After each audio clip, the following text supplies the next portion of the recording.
Alright, what's up, YouTube? This is your boy. Now I'm back. I'm neither Goku or Vegeta. I am simply Gogeta. I have come for you, Janemba. All your echoes will be your undoing, your own bad energy. Big Bang Final, Big Bang Kamehameha. Yeah, that's my impersonation of Gogeta from Dragon Ball Z Fusion Reborn. Alright, this video is going to be called Sex Game Dragon Ball Z versus Dragon Ball Super. Which anime's better? Part 2. And yes, the video is for women and for men, young or old, black or white. This video is gender neutral. Anyone's welcome to watch the video as long as you're between the ages of 18 to 25 or 25 to 35. Gotta be mature.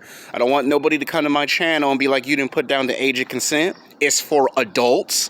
So if y'all got kids or grandkids, you better put them in the room, because I don't want y'all younger guys that's in your 20s or 30s to be watching my super cool videos, and then y'all get caught by your parents or grandparents, and then you get a 3-hour lecture about watching videos that are not considered good to watch. I always put in the description from the age of 18 to 50, because I sometimes get people that's 18, 19, 20, 25, 30, 35. I even sometimes get people that's 40, 45 watching my videos, and once a blue moon, I get people that's 50 years old watching my videos. So you got to be mature. There's nothing I can do about it. I have to follow the rules of YouTube, because if I don't follow the rules, I can get in trouble. You can get in trouble. So let's make this a win-win. You know, you got a computer, laptop, you got a cell phone, an iPhone, that's good to watch. Just make sure there is nobody around that is not the appropriate age. I don't want y'all to get in trouble. There are people still getting in trouble for not following the rules. They do look in the algorithm, and let's have some fun, shall we?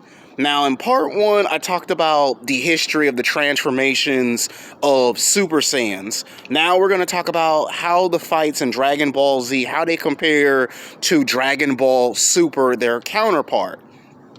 Now, the fights in Dragon Ball Z were like the equivalent to the Matrix films. Like, if you watch the Matrix films, that's how Dragon Ball Z was. Their fights were over the top. You didn't know what to expect. Like, some of the best battles, the best kick-ass fights in Dragon Ball Z history. One of my all-time favorite fights was Goku versus Feieza. Then, of course, when Goku transformed into a Super Saiyan and fought Feieza for the next 25 episodes on Namek, when Namek was going to explode, that was a pivotal moment in Dragon Ball Z, because normally the hero walks out on the sunset. He's the hero, he's the victor. But this was the first time an anime wanted to take a risk. They wanted to see what would happen if we let the good guy win, but there was not a happy ending.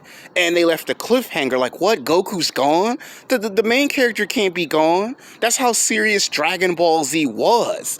And when people were kind of like confused, like, okay, Frieza lost, Namek exploded, Goku's gone, who's going to be his replacement to save Earth? At first, we thought it was going to be Vegeta.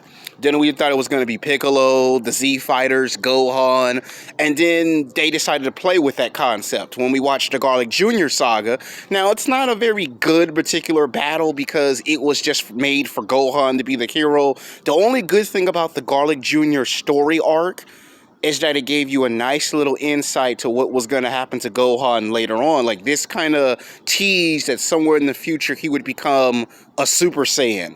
You know, because you could tell the way they'd written the story, he's going to become the hero one day. So you might want to watch Gohan's progression, which was good. You know, we got to see Gohan fight a lot of the villains, and it kind of showcased that one day he's going to be just like his father Goku. So it had a good progression to his character. You know, Gohan went from being this smart, intelligent kid to this fierce warrior that will fight anyone no matter what the circumstances was. Now, the Trunks saga, I would probably say, is probably number 2. And I'll tell you why, in my opinion, it's number 2. Because you've never seen somebody like Future Trunks with a badass leather jacket, a samurai sword, and time travel 20 years from the future into the past to warn Goku about, unknown circumstances with the androids. And the fact that he was able to fight two villains and beat them in such a short period of time, that never been done before in Dragon Ball Z. The way Trunks took out Frieza, and we all can argue back and forth in the Dragon Ball Z anime fandom that wasn't Frieza at his maximum, or that wasn't final form Frieza that Trunks beat, but he still beat Frieza. And King Kong was someone that could have transformed to his final form. That's also debatable. What if King Kong went to his final transformation? Trunks probably still would have won the fight. So it answered the question, what would have happened had we seen a rematch between Goku versus Frieza? Trunks answered that question. Now, I know some of y'all might want to say this right here should be the number 1 or number 2 fight. Goku versus Vegeta. Now, you might say, which one? Because they only fought twice.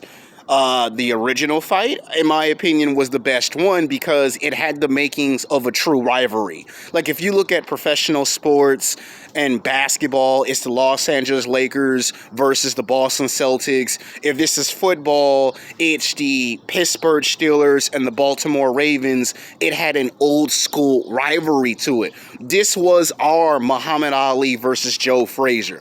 This was our Mike Tyson versus Evander Holyfield matchup. Goku kind of took on those qualities of those characters, and Vegeta took on the character of himself, and that very first fight was pivotal because this was to determine who was the strongest Saiyan of all Saiyans. Vegeta declared himself as the Prince of all Saiyans. He didn't think Goku was that strong and that powerful, and we got to see the Kaioken get used at its maximum, and the fact that we got to see the overuse and what happens when you overuse the Spirit Bomb and the Kaioken. We got to see the consequences when Goku puts out too much power.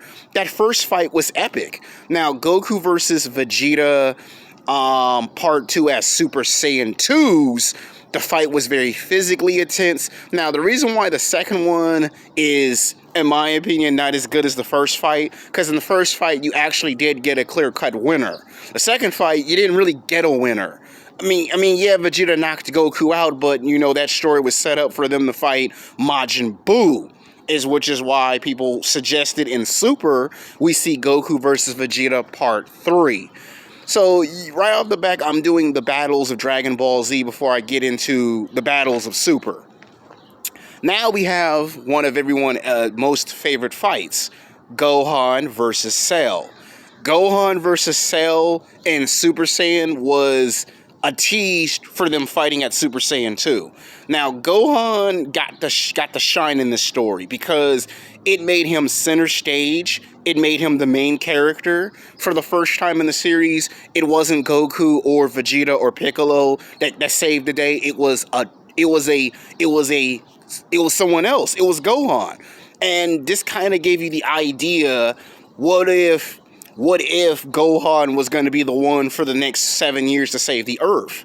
And Gohan fighting Cell was a pivotal moment because it put him in the driver's seat, and fans was pumped up to see the transformation of Super Saiyan 2, the first character to go Super Saiyan, and then Super Saiyan 2, and then beat Cell. And then to have him fight Super Buu. That was a great moment in Dragon Ball Z because we got to see more moments. Now, I know some people would say Mystic Gohan fight was a little bit short because he dominated the fight against Super Buu, and then later they started to misuse the character, and we all can argue back and forth on the misuse of Mystic Gohan or call him Ultimate Gohan. Either case, he was badass. Let's see what other fights there were. So there were a lot of fights in Dragon Ball Z. Now let's cut to battles in Super. I'm going to go with Goku versus Hit, the very first one. I think that was the best fight in Super. To me, if you were to take Hit from Super and into Dragon Ball Z, it shows similarities between Goku versus Pikkon. That's basically what that was. It was a remake of Goku versus Pikkon. And some people felt like, couldn't you just make the character Pikkon canon? They recreated Pikkon and they called him Hit. Because if you look at the way Hit fights and you look at the way Pikkon fight, their stance are similar. The way they would fight, the way they would overpower Goku, and they're not that very strong or that very powerful, and both were able to match Goku's speed, strength, and stamina in those fights of the tournament. So if you look at Hit is Pikkon, Pikkon is Hit. Look at the stance, the time skip, both had time skips. Both used a technique that was able to keep up with you. When Goku went Super Saiyan, Pikkon was able to match the power of a Super Saiyan. And Goku started to struggle in that fight. And you notice in that fight, Goku used Kaioken and called it Super Kaioken. And then if you watch Super, when Goku fights Hit, what is he using? Kaioken times 10. So that's clearly the same fight, just made canon. To me, that was the best fight in Dragon Ball Super. Even though Goku didn't technically win, the rematch was better than we expected, but some people felt that it felt short. Now, the next best fight in Dragon Ball Super was Vegeta versus Goku Black. I thought Vegeta did a better job at fighting him than Goku did, because when we see Vegeta match his power and Goku Black is like, what? How could you match my abilities? How could you improve this much? And Vegeta grabs him and slams him into a wall. That was a badass moment for Vegeta. And the fact that when we do see Vegito, because you know I got to bring in Vegito, you know I got to bring some fusion into this video. Now, some people are going to ask, what fusion's better? The fusion in Dragon Ball Z or the fusion in Super? Now, a lot of people hated the fact that when they use fusion in Super, you can only fuse for 1 hour as Super Saiyan Blue Vegito, where in Dragon Ball Z there is no time limit to being fused. Now, what's the difference between Vegito at Super Saiyan versus Gohan and Super Saiyan Blue Vegito versus Goku Black, aka Merge Zamasu? Okay, here is the similarities and the differences. When we see a fight between Super Saiyan 1 Vegito, aka Super Vegito versus Gohan, Gohan can't even land punches or kicks onto Vegito. And Vegito didn't even tap into Super Saiyan 2 or let alone Super Saiyan. Just imagine if the fight was a match. Just imagine if Gohan was able to beat him at Super Saiyan, so it forced Vegito to go to Super Saiyan 2. That version of Vegito from Dragon Ball Z would beat the mess out of Merge Zamasu, because he would have to go to Super Saiyan 2 Vegito, potentially Super Saiyan 3 Vegito. Like, Vegito's power, he didn't even reach the maximum peak of his power when toying around with Gohan. Whereas in Super, when we see Super Saiyan Blue Vegito, we see Super Saiyan Blue Vegito not even go the full maximum of that transformation. Like, we see him get some hits in, but their fusion ended faster and quicker than we could find out. Could Super Saiyan Blue Vegito hit another level? Or was that the maximum that he could go? We never found out. So that was the only disappointing thing. So when people ask which fight's better with Vegito, you know I'm going to straight out say Vegito versus Gohan was way better, even though both versions of Vegito, we never saw their maximums. That's the only knock both fights have with Vegito. We didn't see Vegito's true maximum while fighting Gohan. He could have went to Super Saiyan 2 Vegito. We don't know. Whereas in Super, we don't know what could have happened, because the argument was they were already powerful as Super Saiyan Blues, but Goku and Vegeta could not beat Merge Zamasu separate. The only way was to beat him by doing fusion. Now, some people might say, what about Broly? Okay, which fight of Broly's better? Goku versus Broly or Goku versus Broly from Dragon Ball Super? Clearly, I'm going to choose Goku versus Broly in the movie Super better than Dragon Ball Z's version of Broly. Now, I know some of y'all are probably going to thumbs down the video, but it is what it is. We can argue about this all day in the nerd Dragon Ball Z anime fandom. Broly in the movie of Super was taken very serious. Like, fans were happy that his character was made canon. He fits the story. A Saiyan stranded on a planet. First Saiyan to transform into a Super Saiyan. To do this in his 8th form. And to me, his transformation represents Super Saiyan 4 Goku from Dragon Ball GT. In fact, a lot of people want to say that Broly's transformation technically is Super Saiyan 4. It just hasn't been announced.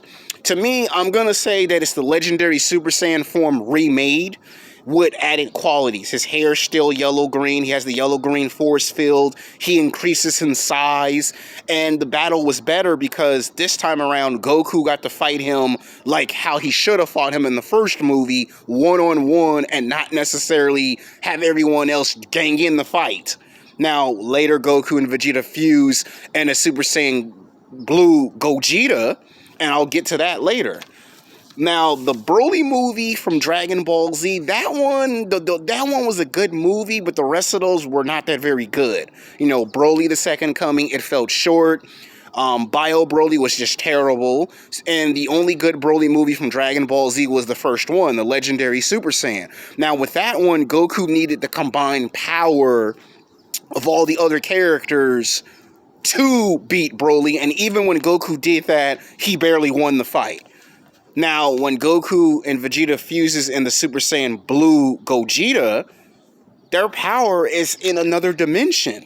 Like, their power transcended time. They were able to go into another atmosphere and keep fighting. Now, again, some people get upset because even though that fight was good, it's so similar to Dragon Ball Z Fusion Reborn.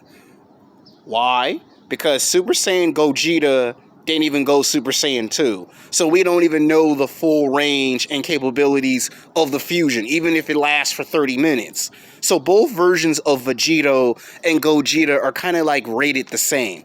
Yeah, there are depths and levels and transformations to Super Saiyan 2 and Super Saiyan 3, Vegeta and Gogeta. But we will never know which one of these versions are truly better than the other. To me, they come out the same because we never saw how far they could push their limits. So now to answer that billion-dollar question, and this might lead to a third video around spring or summertime. This one is which better? Is Dragon Ball Z better than Super? I would probably say in terms of fighting and storytelling, Dragon Ball Z's got a slight edge. Now, did Dragon Ball Super do some things that Dragon Ball Z could have done? Yes, Dragon Ball Super did do some things that Dragon Ball Z did, but did better. Like, one of the things Dragon Ball Super did was bring out more backstory to the heroes and the villains.